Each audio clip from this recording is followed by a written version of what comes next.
She addressed Wu Lin, explaining that after considering what would best suit him, she concluded that since his hand could transform into the golden dragon claw, it would be essential for his hand armor to expand alongside it. To accommodate that, she added their transformation circuit core in the palm that would allow the armor to transform along with his. Additionally, she integrated circuit cores into the back of the hand armor to amplify his blood essence and soul power, creating a dual-loop circuit core.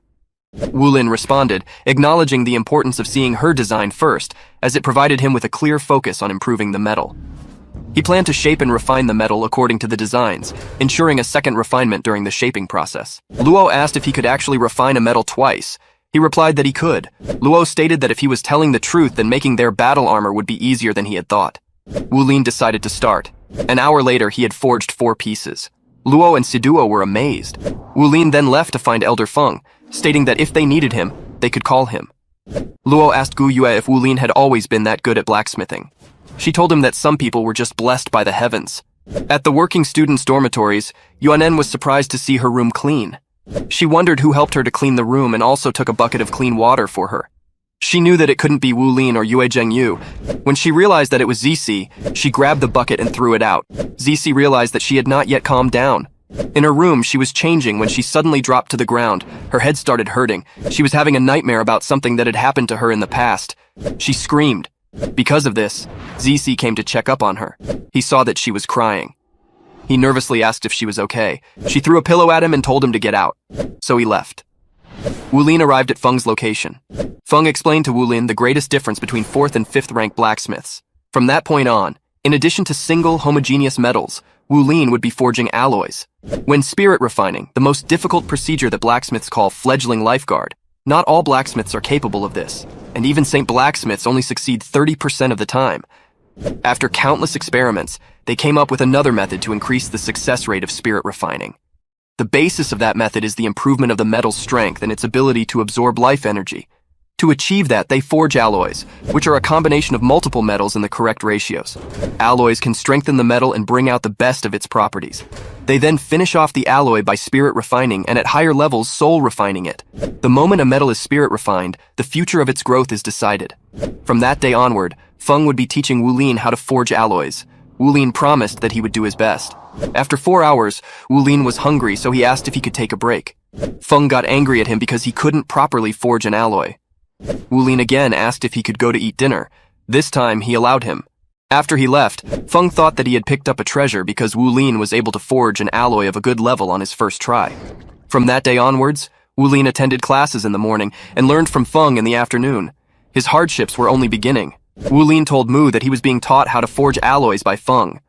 Mu didn't like that because alloy forging was the area of 6th rank blacksmiths. Teaching him about alloys when he hadn't even solidified his spirit refining foundation was just irresponsible. He told him to follow him and show him what he had learned. Wu Lin told him that he had brought 1 heavy silver and 1 magic silver, and that if he used heavy silver and magic silver, he could create an alloy called jade silver. He demonstrated his abilities. Mu was amazed by his outstanding talent. 2 minutes later, he demonstrated the use of squeeze fusion using 100 refined heavy silver and 100 refined magic silver. Mu noted that squeeze fusion required the forger's hands to drop the hammer in perfect unison, without the slightest deviation, which was very difficult. On the other hand, the process required a constant infusion of soul power to bridge the gap between the metals until they reached a balance. The 2 metals completely merged into one. After that, Wu Lin demonstrated his spin forging skills. Mu didn't think he was capable of doing that. He was even more impressed when he saw that he was alternating between using soul power and raw strength. This move could save soul power. In the previous years, Mu asked Wu Lin to spend 3 years polishing his 1,000 refining skills. Obviously, it had helped him build an exceptional foundation, and now he had an understanding of metals far beyond his same-ranked peers. At that time, Mu stared in shock. Wu Lin struck his hammer at the metal while saying, "Rise!" He was trying to refine his spirits. Mu was surprised that blue-silver grass actually appeared. That could be regarded as a success of metal fusion, but it didn't stop there. The process was still continuing. After the process was complete, Wu Lin had successfully done alloy forging. He made jade silver. The harmony rate of the jade silver was 91%. Wu Lin wasn't so happy that it was only 91%, but Mu reassured him, telling him that only a 60% harmony rate was enough to be considered a success.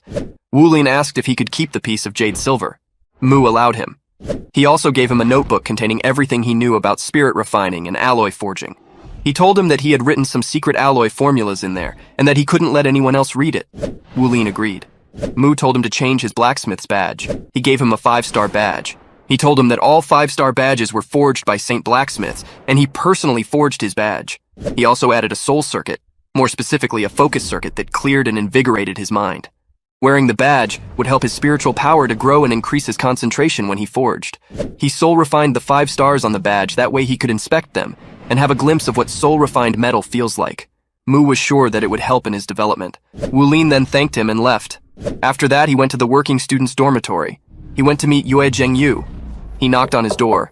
Yue told him that he was not welcome there. He wasn't allowing him to come in.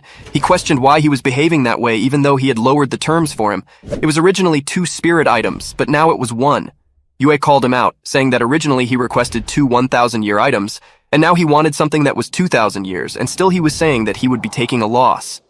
Wu Lin agreed, and decided to give him 1 piece of meteoric iron for free so that they could call it even. Yue asked if he was telling the truth. Wu Lin gave him the meteoric iron. He was surprised he didn't expect him to be so generous and decided to call it even. Wu Lin was feeling hot while he was wiping his sweat. Yue saw his 5-starred badge. He was surprised. He grabbed him to get a closer look. He asked him if he was a 5th-rank blacksmith. He said yes. While this was happening, ZC happened to pass by. He saw Wu Lin in Yue's room very close to him. He thought that he was feeling dizzy, so rubbed his eyes and took a second look. He immediately jumped to the wrong conclusion. He questioned, what was happening? What was their relationship? What were they doing? What should he do? Wu Lin was about to leave, but his jade silver fell out of his pocket. He told Yue that he had forged that piece of jade silver that day. Yue was surprised. Yue asked if he had forged that. Wu Lin, while explaining his struggles, said yes. Yue asked if he could have it because his family could check its harmony rate. Wu Lin agreed and gave it to him. Wu Lin thought that he needed to form a good relationship with Yue, no matter what it cost him, because in the future he would be relied upon when it came to finding the spiritual objects needed to lift the seal. ZC saw him leave the room with a smile on his face. He decided to tell Gu Yue what he saw. He went to Gu Yue and called her outside to talk. ZC said that he felt Wu Lin and Yue had an improper relationship with each other. Gu Yue asked what he meant by an improper relationship. ZC explained that he saw Wu Lin in Yue's room today, and the two were whispering and whispering. Gu Yue thought it was obvious that they were Wu Lin's best friends, and would share everything with each other. She wondered why he suddenly had a secret in common with someone else, and considered whether she should approach him and ask him about it. She decided to go and confront Wu Lin. Wu Lin was practicing when Gu Yue arrived. She asked why he was doing this. Wu Lin didn't know what she was saying. She asked him why he only told his secret to Yue, questioning their friendship. Wu Lin still didn't have any clue what she was talking about. Gu Yue told him everything ZC had told her. Wu Lin got furious. He went to ZC. He asked him to come out so that they could talk. ZC, still clueless, decided to go with him, not knowing what was about to happen to him. Wu Lin beat him viciously. After that, they all sat together. Gu Yue told Wu Lin that she had made a few inquiries at the Spirit Pagoda for Xiaoyan. For the students at Shrek Academy, besides purchasing spirit souls, there was another method to obtain them at the Spirit Pagoda, but it was much more difficult. Wu Lin asked what method that was. Gu Yue explained that it was the tower attack. The Spirit Pagoda had built a Spirit Soul Tower with 108 floors and different defense mechanisms on each one. If they conquered a floor, they would get the opportunity to purchase the Spirit Soul found on the floor at a 50% discount, and prodigies that the Spirit Pagoda had bestowed its approval on would receive further benefits. However, the Spirit Pagoda allowed the tower attack to be done in teams of up to 7 people. Gu Yue suggested gathering some people to help Xiaoyan clear the tower and asked for Wu Lin's opinion. Wu Lin agreed without hesitation. Gu Yue told Wu Lin that to participate in the tower attack, the ages of everyone on the team had to fall within a range of 3 years. They would need a full team of 7 to get as far up the tower as possible, so they still needed to prepare and find 3 more people. ZC suggested Yuan and Yehue. Wu Lin mentioned that if they were looking for someone from their class, then Wu Siduo, Luo Giqing, Shu Yucheng, and Yang Nianxia each fit the bill. However, if they wanted someone from the 2nd grade, their choices were limited to only Yuan and Yehue and Yue Zhengyu. Xu Xiaoyan expressed reluctance to ask for help from people in their class, explaining that everyone in their class was competing against each other, and she didn't want to reveal the spirit soul so early. Wu Lin acknowledged her point and noted that they were still missing one person, but he had someone in mind. He went to Yue. He welcomed him. He was being a bit too close, so Wu Lin told him to keep his distance. Yue informed Wu Lin that he had his jade silver appraised, revealing its harmony rate to be 91%. He expressed his desire to order a large batch of jade silver from him, stipulating that they must have at least a 91% harmony rate. He offered to supply the raw material and allowed him to set the opening contribution points or spirit items in exchange. Wu Lin responded that things were a bit more complicated, suggesting they could discuss the price for future jade silver later on. He mentioned that it was as valuable as the meteoric iron he had sold him in the past, definitely worth a 2,000-year spirit item. Yue agreed, stating that the heavy silver and magic silver would be delivered to him within 3 days. Wu Lin then asked Yue for help with something else, offering a piece of meteoric iron in return. Yue inquired about what he needed. Wu Lin asked if he was familiar with the Spirit Pagoda's Spirit Soul Tower, and explained that it wasn't for him but for his friend, Xu Xiaoyan, who was ready to get her third ring but needed another spirit soul to do so. He asked if he would lend a hand. Yue agreed, saying he had been waiting to exercise his body. Wu Lin gave him a piece of meteoric iron and told him to make sure that he got him his spirit item, and as for the jade silver matter, he would try it out first. Yue agreed. After that, Wu Lin went to find Yuanen, but she wasn't in her room, so he decided to find her later. Everyone spent the next several days consolidating their knowledge, cultivating, refining their bodies, studying, or practicing their professions.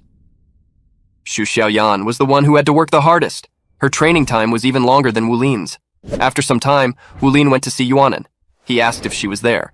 She asked what he wanted and questioned if he was there to pay the contribution points he owed her. He told her that he didn't have enough contributions, so she slammed the door on him. He told her to wait and showed her a spirit alloy that he had forged. Yuanen questioned if he could forge spirit alloys. He told her that he could prove it by showing her his 5th rank blacksmith badge. Yuanen was intrigued. She asked what he came to her for. Wu Lin told Yuanen that she was his first client and that he remembered his promise to sell her first-grade 1,000 refined metals at a low price. He assured her that he would come to forge for her whenever needed, without charging her, considering it as part of the 10,000 points he owed her. He also mentioned another matter. His friend Xu Xiaoyan was ready to get her 3rd ring, but needed a new spirit soul. They were planning to bring her to the Spirit Pagoda to climb the Spirit Soul Tower and help her get a strong spirit soul. They still needed one more person to complete their team and asked Yuanen to join them. Xu Xiaoyan was weak, and they didn't want to see their comrade get expelled at the end of the year, so they requested her help. Yuanen agreed to go with them but stated that she had a condition for her help, which was approval for the tower attack. Wu Lin told his team about Yuanen's condition. Gu Yue had no problem with her condition because she was worth it. Zici also agreed. Xu Xiaoyan reminded Cici that he was treating Yuanen like he was her dog. Then suddenly someone knocked on the door. It was Xu Liji. Wu Lin invited him in. Xu Liji mentioned that he had never expected them to join Shrek and even become working students, congratulating them. Xu Xiaoyan then asked Xu Liji about the differences between the inner court and the outer court. Xu Liji responded that it wasn't really that different, though the teachers were stricter. He added that he had heard the inner court was going to be reformed soon, and expressed concern that, due to his low cultivation base, there was a good chance he would be kicked into the outer court. Wu Lin was happy about this because it meant they could see him more often. Xu Liji mentioned that if they were going to the tower attack, they should just give him a call and he would come running. Xu Xiaoyan thanked him for wanting to help her. Wu Lin invited Xu Liji to eat, stating that it was his treat. Gu Yue and Xu Xiaoyan were disturbed by the amount of food the two consumed, and they still weren't full. Xu Liji decided to take them to an amazing noodle place in the city. The food there was heavenly. They both loved it, but when the bill arrived, Wu Lin was shocked he had lost 4,000 contribution points. Wu Lin decided to head back to exercise a bit because the meal was a bit too heavy for him. He felt that the power of his blood essence was getting stronger and stronger. He couldn't hold it anymore. He released the power. Goldlight told him to take advantage of the strong power of the blood essence to practice the dragon shocks the heavens. He listened and decided to do so. He gave it his all, but then his energy started deviating. Goldlight told him that reversing the flow of his blood essence was indeed a way to refine both his viscera and meridians, but he was too hasty. He was nowhere near ready to break through. It told him to quickly divert some of the energy to his spirit soul. After Goldlight sucked away the excess power of blood essence, his whole body became warm. When he opened his eyes, he saw Gu Yue sleeping next to a tree. He asked her why she was sleeping there. She told him that he hadn't come back to the dorm, so she came to check up on him, and when she saw that he was deep in meditation, she didn't want to disturb him. After hearing this, Wu Lin smiled and told her that they should go. The Spirit Pagoda had granted them a second quota. The tower attack team decided when they would start. Everyone had arrived. They were all ready to go. All of them got in a car. Since Zici and Yuanen were sitting next to each other, there was a tense atmosphere. He was thinking about what he had seen. Yuanen read him like a book, and told him that if he had any lewd thoughts, she would kill him. So he lied. The situation in the car was a little awkward for Wulin and Gu Yue too. They all then finally arrived. They went inside. Gu Yue admired the murals. One of them was the spirit Ice Duluo's wife, Dragon Butterfly Tang Wutong. Legend said that together with the spirit Ice Duluo, they had a grand total of 4 amazing soul fusion skills. The team was greeted by Gu Yue's teacher, Lang Yaoju. She told them that they could go, warning them that what they were about to face wasn't the same as the Spirit Ascension platform because everything they would encounter would be real. She would be monitoring them from outside, so the moment they were in danger, she would bring them out.